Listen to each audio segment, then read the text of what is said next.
Okay, looking at half the platform removed from the inside viewpoint. Here you can see the ramp, refrigerator on the left, the desk on the right. And you can see how I attached the ramp with a hinge, just a regular door hinge, something I had in my toolbox. Save money just by doing that.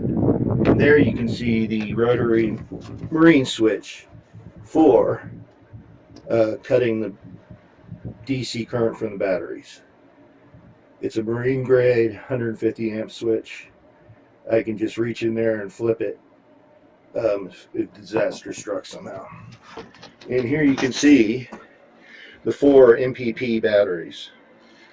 These batteries are typically used in off-grid installations, also for backup for power stations, for step-down stations, for voltage drop, for wind turbines, other applications where there are electronics that need to have constant power. And telecom also, a lot of telecom and cable uh, use these batteries, this brand. They've held up quite well. They're rated for at least 1,200 cycles, so that's 3.5 years. I'm hoping to get that, or 4 years.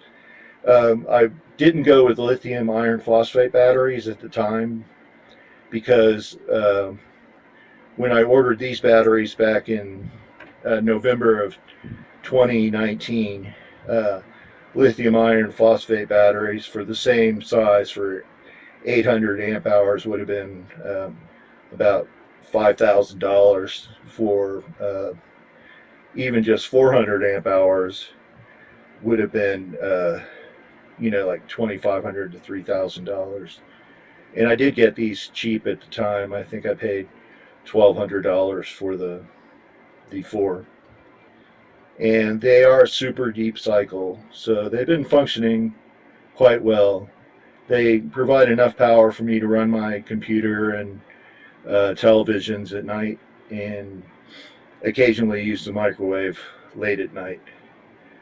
In the wintertime, they have proven to be a little less adequate, as this last winter in south of Ajo, Arizona, at Gunsight Wash, I would wake up sometimes at 5:30 in the morning, and the all-in-one solar controller will have shut off the AC inverter, the current for that. So, but as soon as the sunlight peeked over the edges, even before the sunrise, well before sunrise, the panels kick on, the Canadian solar panels, and the electricity is restored. Now the back wall you see here, behind that is where the water tank is. So we'll remove the second half of the platform so I can show you that. And that dividing wall is held in place by L brackets.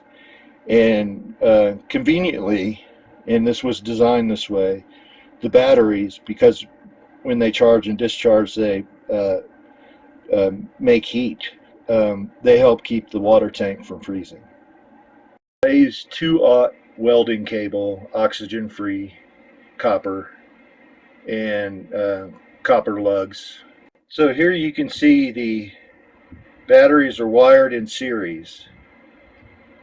So positive to negative on one battery, negative to positive on the next, positive to negative on the next, and so on. So it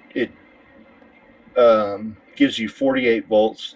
And the higher the voltage you have going to the controller, the more efficient the system. Also, 48 volts, you get less electricity loss in the cables themselves, which is a big deal for DC current.